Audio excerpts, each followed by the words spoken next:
Good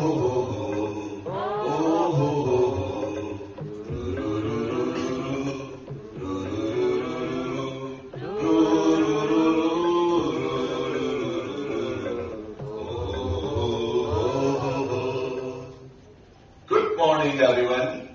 Good morning, sir. No. चलो video देख लेते हैं. No. कुछ नोट्स लिख वाले. No. Book reading. Notes. No. Video. No. और फिर कैसे पढ़ेंगे आज? अल्पनाटिकारा रंग नहीं, अल्पगीतारा सुर नहीं, दुनिया सारे चालुआ में, दुनिया चालू निकल रही. अरे वाह, आप लोग तो ओडिशा के रंग में रंग गए. मुझे थोड़ा हिंदी में समझाइए क्या कह रहे हैं आप.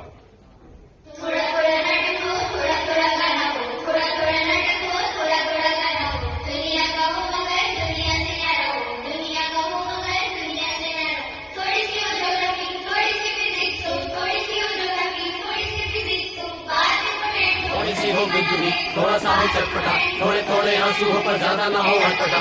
ऐसा वाला किस्सा अगर सुनाओ तब तो जानी, जिससे याद रखे तुमको जानी.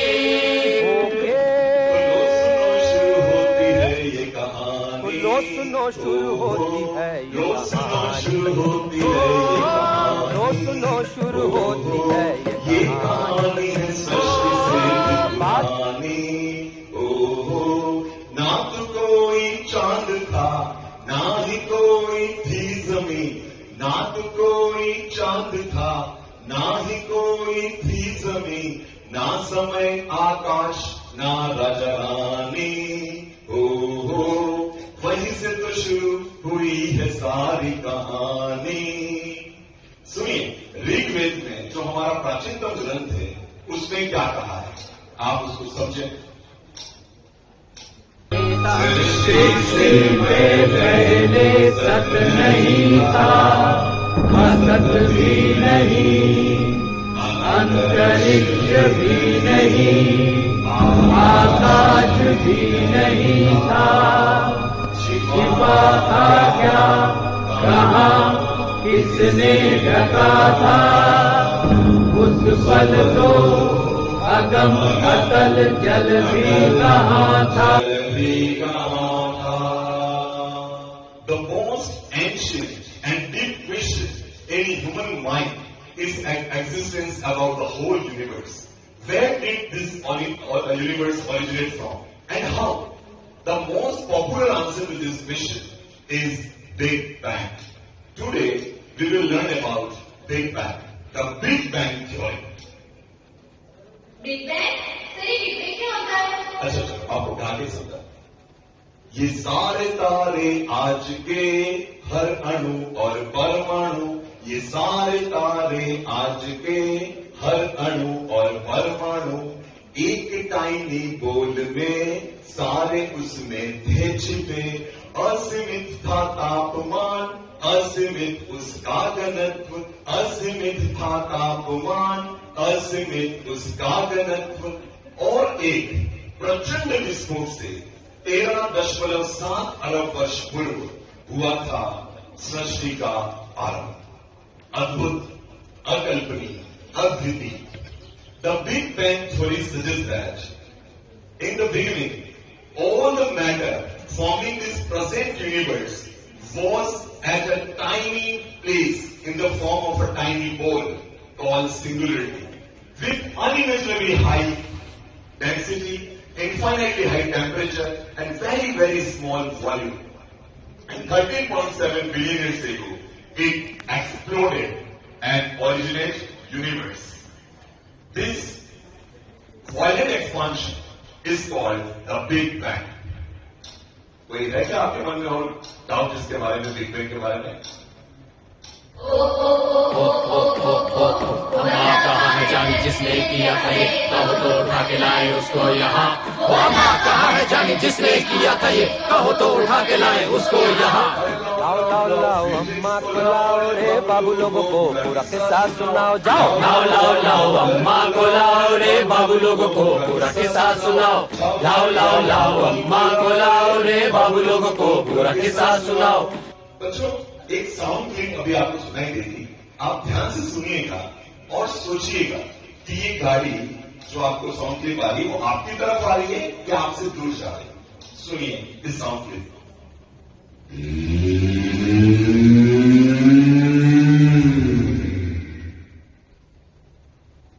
आपको लगा होगा जब गाड़ी आपकी तरफ आती है तो उसकी आवाज थोड़ी सी लाउड हो जाती है, और जब गाड़ी जैसे ही आपके पास से गुजरती है तो आवाज उससे कम हो जाती है। ये है फिजिक्स का एक कंसेप्ट, डॉपलर्स लॉ।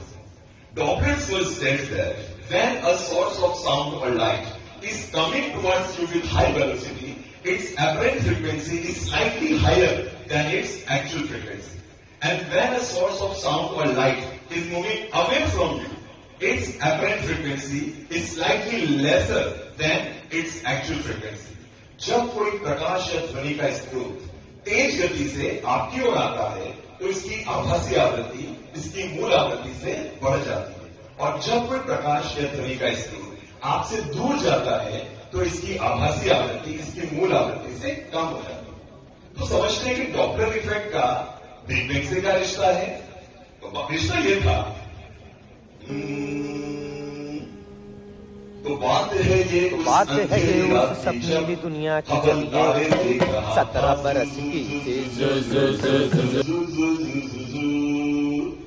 हबल तारे देख रहा था, जब कोई तारा आता है अपनी ओर, डॉपलर इफेक्ट से वो नीला दिखता है blue shift.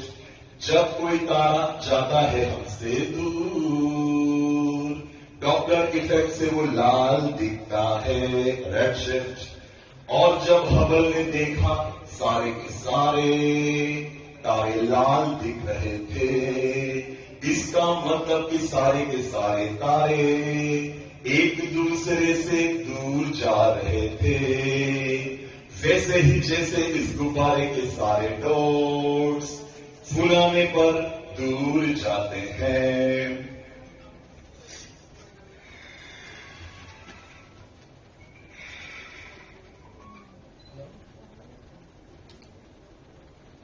Edwin Hubble in 1920 provided evidence that our universe is expanding due to Doppler's effect.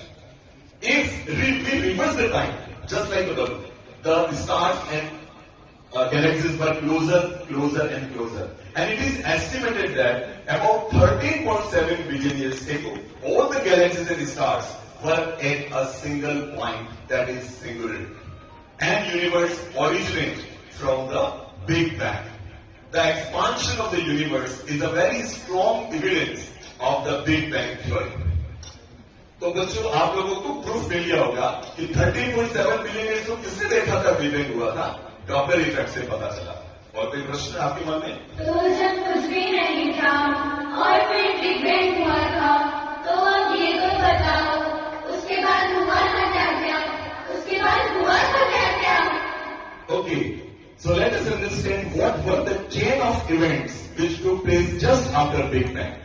Just after Big Bang, 13.7 billion years ago, Big Bang occurs. Just after Big Bang, some of the energy get transformed into the mass, that is equal to mc square. Within 3 minutes, first atom formed, that was hydrogen. Within 3 lakh years of Big Bang, the universe becomes transparent and the temperature drops to 4,500 Kelvin. Within 5 to 6 billion years ago, our stars, galaxies were evolved in the hydrogen cloud of nebula, and the dark space lightens up. About 4.6 billion years ago, our solar system, our sun, planets and our home Earth was evolved due to the debris of the exploding stars, that is called planetesimals. About 4 billion years ago, ocean evolves with lithosphere and atmosphere. About 3.8 billion years ago, life originated on Earth, began to evolve. About 2.5 to 3 billion years ago, a miraculous process, photosynthesis, evolved, which provide nutrition to all the living organisms even now. About 2 billion years ago, due to photosynthesis, oxygen flooded in the atmosphere and hydrosphere. And about 2 to 5 billion years ago, our early ancestral humans were evolved. And recently, 10,000 years ago, modern men learned agriculture and human settlements is spreading all over the world. Oh, ho, ho, ho. Oh, ho, ho, ho. Ru, ru, ru, ru, ru, ru. Ru, ru, ru, ru, ru, ru. Ru, ru, ru, ru, ru, ru, ru, ru. Oh, ho, ho, ho, ho. लो ये थी कहानी, हर कहानी से पुरानी.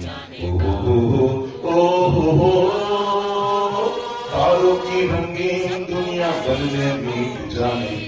ओ हो dinosaur के आने और गायब हो जाने. ओ मेरे साथी झूम के रह जाना है. ओ मेरे साथी, ओ मेरे साथी झूम के रह जाना है. तारों भरी दुनिया में कहीं खो जाना है. कल की तू परवाह न कर साथी, कल तक ये मौसम बदल जाएगा. जाने किधर. ओ हो ओ हो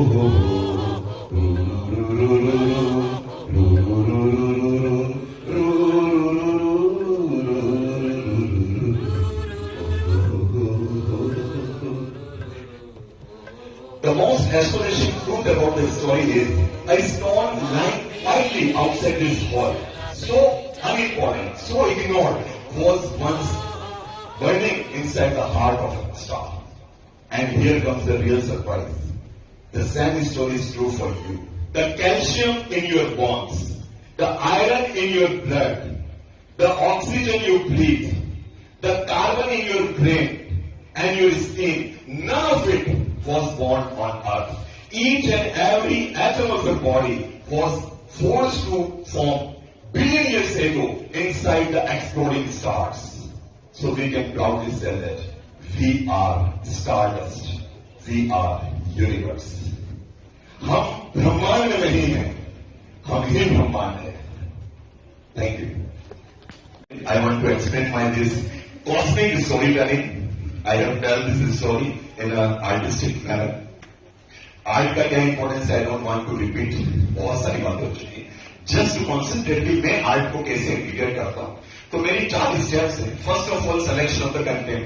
मैंने जो कंटेंट इस्तेमाल करने की कोशिश की है वो बहुत एब्स्ट्रैक्ट है, उसको अनकंपेरेबल है, रिक्रिएट भी नहीं किया जा सकता. लेकिन उसको कैसे बताना है, तो मैंने ऐसे चैलेंज इसको लिया क्योंकि मुझे लगता है कि आर्ट को टफ से टफ टॉपिक में भी डालना है. हमको क्वांटम फिजिक्स पे आर्ट की जरिए बताना चाहिए. दूसरा, कौन सी आर्ट फॉर्म हम इस्तेमाल करें. तो मैंने यहां पर परफॉर्मेंस आर्ट इस्तेमाल की है. बिकॉज मैं बहुत रूरल एरिया केएसपी का एरिया है हमारा, लेवपुर में राजस्थान, वहां से आता हूं. वहां आपको रिसोर्सेज की बहुत कमी है. मैं यहां पर सिर्फ एक बलून लेकर आया हूं. ये चार्ट मुझे यहां मिला, मैं प्रिपेयर किया. अदरवाइज यदि बच्चे यहां होते तो मैं इसको नुक्कड़ नाटक की तरह करना है कि कई बस स्टैंड पर भी मैं 4 बच्चों के साथ कर सकूं. तो मैंने परफॉर्मेंस आर्ट लिया है. Minimum resource maximum output. Performance से तो बैलेंस है. यदि कंटेंट 100% होता है तो it reaches the brain. But if you integrate little with art, then it will reaches your heart, then it will reaches your soul. तो एक परफेक्ट बैलेंस जरूरी है. बहुत ज्यादा आर्ट हो जाएगी तब भी हमारा कंटेंट मिस आउट हो जाएगा और पेडागोजी जो है वो पूरी कार्य नहीं होगी. और जो 4th पॉइंट है स्टूडेंट का एंगेजमेंट, जो मैंने कुछ यहां किया, मुझे ज्यादा नहीं आता है. मुझे बच्चों ने I just started the engine and the students drive the learning cycle, the journey to the learning. तो बच्चों ने ही ये जो लिरिक्स, इसको किस तरह से मॉडिफाइड करें, कैसे ये करें, ये सारा बच्चों की तरफ से था. एंगेजमेंट में वीडियो भी मैं बता सकता हूं लेकिन वो स्क्रिप्टेड लगेंगे. तो मैं चाहता हूं कि हम समझ लें कि किस तरीके से बच्चों का हमारा इसका इंटीग्रेशन होगा.